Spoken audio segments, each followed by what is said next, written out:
Jésus, Jésus, amour gratuit, inconditionnel pour mon ami, mon ami, mon ami, mon ami, mon ami qui écoute, qui est là, toi, toi, toi, toi. Merci de passer 5, 10, 15, 20 minutes avec moi pour explorer pendant quelques semaines quelques paraboles. Il y en a beaucoup de paraboles dans le Nouveau Testament. Il y en a beaucoup, beaucoup, beaucoup. Dans les évangiles, on parle d'une centaine. Mais on en connaît quelques-unes. La fin de semaine passée, je te parlais de la perle précieuse et je te disais que c'était toi.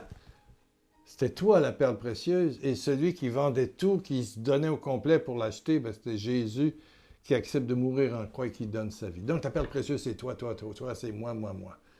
Je suis la perle précieuse. Aujourd'hui, on rentre dans Luc 11 et là, il y a plusieurs paraboles, mais il y en a une qui s'appelle l'enfant prodigue. Qu'est-ce qu'on en dit officiellement? On dit qu'un père avait deux fils, si je prends le résumé que j'ai trouvé, officiel, qui plaît à tout le monde, les catholiques, les protestants, tout le monde. Bon, raconte l'histoire d'un fils qui demande à son père de lui donner sa part d'héritage. Puis, qu'il la gaspille à travers une vie de débauche, débauche, débauche, débauche. Mettez tout, il y a tout. Puis, à un moment donné, il touche le fond, c'est la famine, tout ça. Et puis, il décide de revenir chez son père, qui l'accueille à bras ouverts, qui court vers lui. On va regarder le texte. Cette parabole, donc la leçon, met en avant la miséricorde et l'amour inconditionnel. Pas de condition, pas de condition, pas de condition. Ding, ding, ding. Il n'y en a pas. C'est gratuit, gratuit, gratuit, mais en avant la miséricorde et l'amour inconditionnel envers ceux qui se repentent. Mais ceux qui se repentent à moitié, je ne le sais pas. Mais elle est inconditionnelle à la condition que tu te repentes. Bon, ça c'est la version officielle. Voilà. Comment, moi, dans ma vie spirituelle, depuis mon enfance, je suis un hyper curieux, je cherche à comprendre, je ne suis pas satisfait. Quand j'ai lu Luc 11, cette définition que j'ai apprise dans mes cours de catéchèse et tout ça, mes études, ça ne m'a pas satisfait. Alors pour moi, le père, il est plus que généreux parce que comme le fils, le petit, le plus jeune demande sa part d'héritage, à l'époque, si je me souviens bien, il avait le droit à un tiers et le plus vieux, qui va rester fidèle, bien sûr, avait le droit à deux tiers. Mais lui, il vend sa part. À qui il l'a vendu? Peut-être au frère aîné. Je ne sais pas à qui il l'a vendu, mais il est parti avec beaucoup de fric, beaucoup de thunes, beaucoup d'argent. Et puis là, il a vécu dans la débauche. La débauche, c'est quoi en Côte d'Ivoire? Ah, la débauche, c'est quoi à Paris, au Luxembourg, à Bruxelles, à Hachen, à Montréal, à Québec, à New York, à Mexico, en Fort-de-France, Pointe-à-Pitre. La débauche. C'est sûr que la débauche a évolué avec les années, mais il y avait à l'époque des bars, il y avait des dancing, il y avait des prostituées en masse, il y avait des maisons de passe ou des bordels, il y avait aussi du jeu. Il y avait des loteries, on jouait à l'époque. Bien sûr, au pied de la croix, ils ont joué au dé la tunique de Jésus, les soldats. Mais ça existait déjà, les loteries. Là, la débauche, la débauche. Bon, à un moment donné, il y a la faillite, et puis plusieurs saisons se sont passées. Pendant ce temps-là, et c'est là ce qui est important, c'est que le Père, tous les jours, l'enfant prodigue, est-ce que c'est toi? Est-ce que tu te reconnais dans l'enfant prodigue? Ou tu te reconnais dans le frère aîné qui, lui, est resté fidèle, puis qui a toujours été correct dans les affaires, puis tout ça. Ça serait intéressant que tu le marques si tu es sur le blog ou tu es sur YouTube. Moi, je me reconnais dans l'enfant prodigue ou le frère aîné parce que toi, tu as toujours essayé de bien faire. Voilà. Tu as toujours essayé de suivre les règlements, la loi, la morale, puis tu es solide là-dedans, ou tu as une tendance plutôt vers le plaisir. Tu te reconnais où? Parce que finalement, il y a l'enfant prodigue, puis il y a le bon fils aîné. Il y a deux enfants, puis il y a le père. Le père, moi, ce que je trouve extraordinaire, c'est que tous les jours, le bon vieux, il n'est pas jeune, là. Il va au bout du terrain, puis il passe sa journée. Rembrandt a imaginé le retour de l'enfant prodigue dans un tableau célèbre. On voit que le père a tous les yeux brûlés à scruter l'horizon, matin, midi, soir, 7 jours par semaine. Le père ne vit pas sans son fils. Dieu ne vit pas sans toi. Tu es sa raison d'être, tu es la fondation de son cœur. Il a pour toi un amour inestimable, comme on l'a vu pour la perle précieuse. Il vend tout. Le Père ne vit pas sans toi. Une autre belle phrase, tu peux marquer ici en dessous de YouTube. Quelle joie d'apprendre que le Père ne vit pas sans moi. Le Père ne vit pas sans moi. Le Père ne vit pas. C'est mon papa. C'est mon papa. Imagine une mère ou un père de famille qui a 12 enfants, et puis tout à coup, il y en a un qui disparaît. Enlevé, parti sans donner de nouvelles. Il y en a 12 enfants, les 11 autres, ils commencent... ils sont moins importants. Matin, midi, soir, ils pensent, ils cherchent, ils mettent des gendarmes, la police, et tout. Il cherche son fils qui est parti sans donner de nouvelles, ou sa fille qui a décidé tout à coup de partir à l'aventure. Ben voilà, le père est au bout du terrain. Il ne vit pas. Il ne vit pas sans son petit gars, son cadet, l'enfant le plus jeune. On dit qu'il a 2 fils, il y a peut-être 5 filles aussi. Bon, mais là, chez les Juifs, c'était les garçons. Bon, c'était comme ça à l'époque. On ne changera pas. Donc, il est là, il se brise les yeux à chercher, à essayer de fouiller dans l'horizon pour... Puis il n'y arrive pas, il n'y arrive pas, il n'y arrive pas. Son cœur est en manque. Et je te dirais que le cœur de Dieu est en manque de toi. Tu peux l'écrire, le cœur de Dieu est en manque de moi. Ne vis pas sans moi. Le cœur de Dieu ne vit pas sans moi. C'est important, là. Le père de l'enfant prodigue, le père de l'aîné, c'est Dieu le Père, c'est Jésus, c'est la Trinité.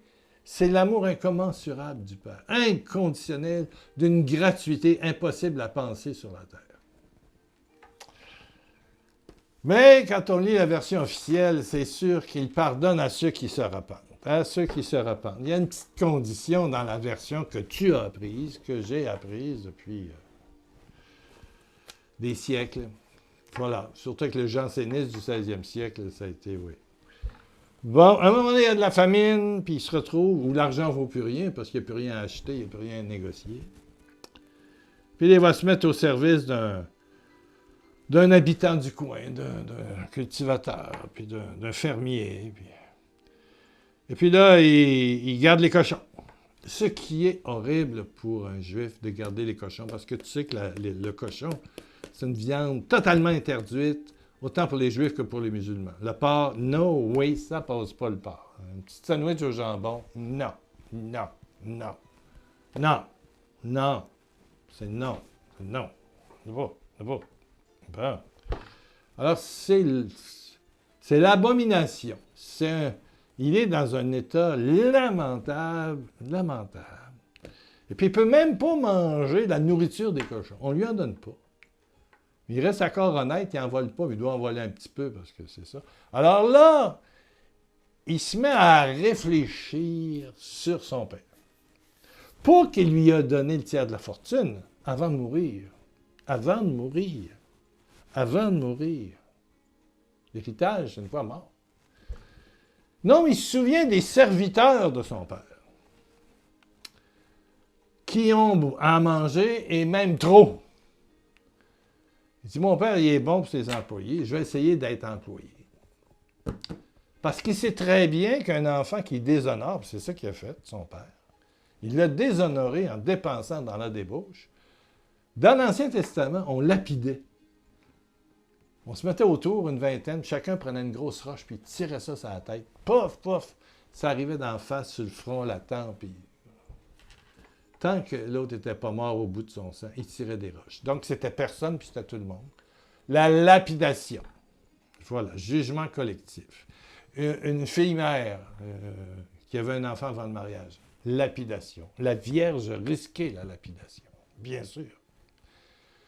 Alors lui, il a manqué. Honore ton père et ta mère afin de vivre longuement. Si tu n'honores pas, tu ne vis pas longtemps. Bon, le plus vieux honore. Bon, tu peux marquer, moi, je voudrais être le plus vieux. OK. Mais là, on parle du plus jeune. Donc, il dit, je vais dire à mon père, ses ouvriers ont plus de nourriture qu'ils ne peuvent en manger, tandis que moi, ici, je meurs de faim. Verset 18, je vais partir pour retourner chez mon père et je lui dirai 2 points, mon père, j'ai péché contre Dieu et contre toi. Je ne suis plus digne que tu me regardes comme ton fils. Ça marche comme ça dans ce temps-là. Traite-moi donc comme l'un de tes ouvriers. Alors, il décide de partir. Il se trouve une petite phrase. Est-ce que vous trouvez qu'il a un repentir très sincère ou il a faim? Il a faim. Il est sale, il pue, il n'est pas en forme, il a faim. Il peut dire n'importe quoi. Il a faim. Est-ce qu'il réalise la faute? Vous savez, le vrai repentir, c'est l'Esprit Saint qui donne, ce n'est pas la tête. C'est l'Esprit Saint, comme dit saint Paul, qui nous convainc de pécher, qui nous donne toute la dimension de nos erreurs. C'est l'Esprit Saint. Et l'enfant prodigue, c'est pendant le festin qui va se passer, qu'il va réaliser l'ampleur de ses erreurs, de sa débauche. Et pour moi, l'enfant prodigue, parce qu'il va être accueilli. Dès le moment où le père le voit au bout du terrain, écoute, il part à courir le vieux, il voit son fils, il le serre, il l'embrasse. Père, j'ai péché. Et pensez-vous qu'il entend la phrase du fils? Pas question, c'est inconditionnel. Il a fait un pas, il est revenu. Mon fils qui était mort est revenu. Célébrons. Juste ça. Il a fait un geste, un petit geste de retour. C'est une poussière, mais il va lui redonner toute sa dimension avec la bague, la robe, la douche. Il tue le veau gras. C'est tout le reste du texte. C'est la fête. Et une fête en Israël, ça ne dure pas 2 heures, ou 3 heures, ou 4 heures. C'est des jours, des semaines. Et il donne la place d'honneur au fils. Il est revenu à la vie. Et le père est revenu à la vie. Parce qu'il retrouve son bébé. Il ne vivait pas sans lui. Et là, le père revit. Juste sa présence. Et cette présence d'amour-là, pour moi, et c'est là que le fils va réaliser l'ampleur de son erreur. Devant l'amour, le pardon inconditionnel. Parce que pour moi, si c'est ça le repentir, il a faim. Et c'est pendant la fête que le vrai repentir, par l'amour du Père inconditionnel, va lui faire réaliser l'ampleur de son péché. Et pour moi, l'enfant prodigue a pleuré pendant peut-être 1 mois, du matin au soir. Il pleurait. Vous savez, quand on a de la peine, on peut pleurer longtemps. On peut pleurer longtemps. J'en ai vécu l'expérience. Quand tu as de la peine, tu t'endors en pleurant, puis tu te réveilles, tes yeux mouillés. J'ai connu ça. Puis on essaye de se changer les idées, puis à un moment donné, tu te prépares à manger, puis là, hop, tu te mets à pleurer encore. Les yeux te coulent. J'ai connu ça. Ouf! Des moments dans ma vie là, où j'ai pleuré. Ouais, beaucoup pleuré. Des peines, de tristesse. Bon. Mais pour moi, l'enfant prodigue, le vrai repentir, c'était pas quand il est revenu. C'est quand il était à la fête. Et qu'il réalise que son père n'a pas beaucoup demandé. Pensez-vous que son père, dans son bonheur, a entendu, puis attendait surtout qu'il dise « Père, j'ai péché contre Dieu et contre toi ». Pensez-vous qu'il l'a entendu? Son fils est là, puis il te le sert, puis oh, mon bébé, mon Dieu, je ne vivais pas sans toi. Ton nom, chaque jour, résonnait dans mon cœur. Ton nom résonnait dans mon cœur. Je t'aime, je t'aime, je t'aime. Il a peut-être dit 1000 fois « je t'aime ». Ouvrier, jamais. La fête, vite, amenez le veau gras, amenez la bague, amenez le turban, amenez la robe, amenez tout. Faites couler la douche, amenez de l'eau chaude, du savon. Pensez-vous que c'était important pour le père? Pas du tout. Mon fils qui était mort est revenu à la vie. Et je pense que Dieu t'attend comme ça. Pas avec... c'est pas à toi à réparer tes erreurs. Ce sera le Christ qui payera pour, d'ailleurs. C'est déjà un prémisse de l'ampleur du don de Dieu. L'ampleur du don de Dieu. C'est la croix de Jésus qui nous vaut d'être accueillis aussi gratuitement, inconditionnellement. Éternellement gratuité. L'éternelle gratuité. Jésus, je me livre à toi. Je me laisse serrer par toi. Oh, que de phrases, que de phrases.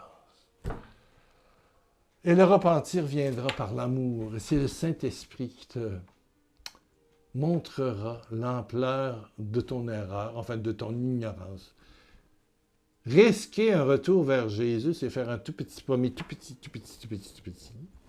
comme une pointe d'aiguille, et de voir l'infini, l'univers d'amour, l'océan d'amour. C'est comme une goutte à côté de l'océan Atlantique, là, tu sais. S'offrir à toi.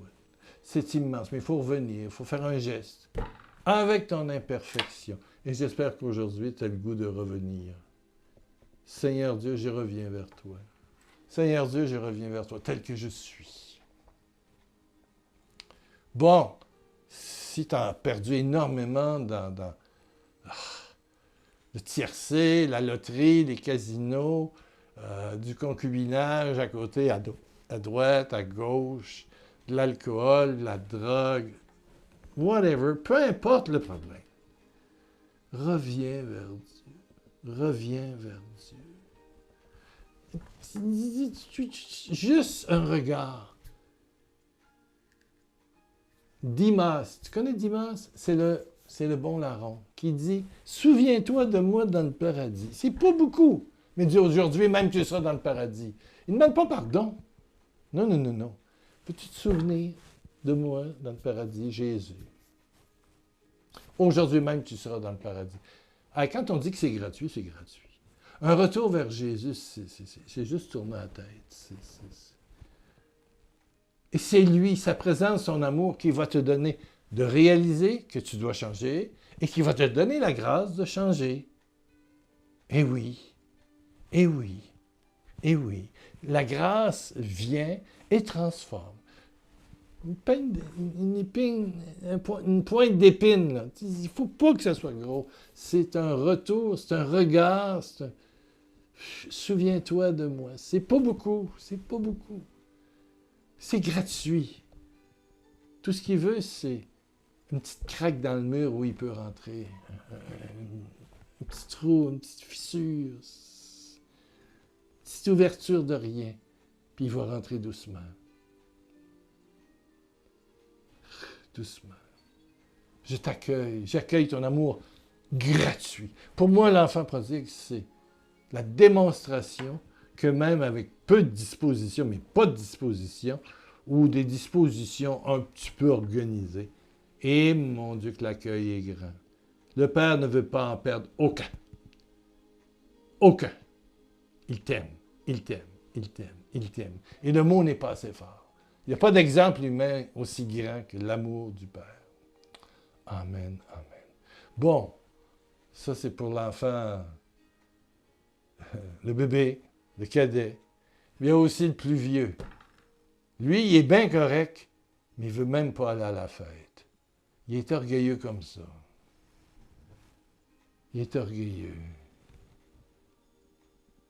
Oh, oh, oh, oh, oh. Difficile à faire. Il va même faire du macrélage, du pac-pato, du candidaton, du ladilafé. Appelez ça comme vous voulez, du macrélage. Voilà. Peu importe le pays. Là. Il va essayer de rabaisser son frère. Il ne veut pas aller à la fête. Peut-être tu choisis d'être le plus vieux. Et le Père lui dit, tout ce que j'ai, tout ce qui m'appartient t'appartient. Il ne veut pas rentrer à la fête.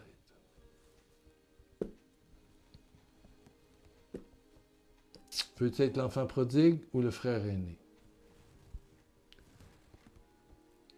Le père offre la même fête pour le plus vieux. Que tu sois endurci dans ta tradition, tes religions, tes concepts, ou que tu aies passé des années dans la débauche, le Père sera toujours autant miséricorde, gratuite, gratuite, gratuite, gratuite. Viens. Il voit bien que son fils aîné, son plus vieux, il est méchant. Que ce soit vrai ou que ce soit faux, c'est par l'aîné qui a fait des enquêtes, qui était... il se montait en pilant sur son frère. Il sait ce qui s'est passé. Il l'a fait suivre, il a cherché des nouvelles. Lisez-le, le Luc 15. Lisez, lisez, lisez. Mais ça montre l'immensité de l'amour. L'immensité de l'amour. Amen, amen. On est déjà à 21 minutes, je m'excuse, j'ai pris beaucoup de temps. Je me suis peut-être emporté. Il y a un de mes amis qui m'a parlé que pour lui, l'enfant prodigue, ce pourrait être Jésus. Je l'ai appelé, je lui ai demandé c'était quoi. Et puis, si vous avez la Bible au complet, vous irez lire la prophétie, la 4e vision du grand prêtre Yeshua, ça veut dire Jésus en hébreu. C'est Zacharie 3. Vous allez voir, ça ressemble à ça, ça n'a pas de bon sens.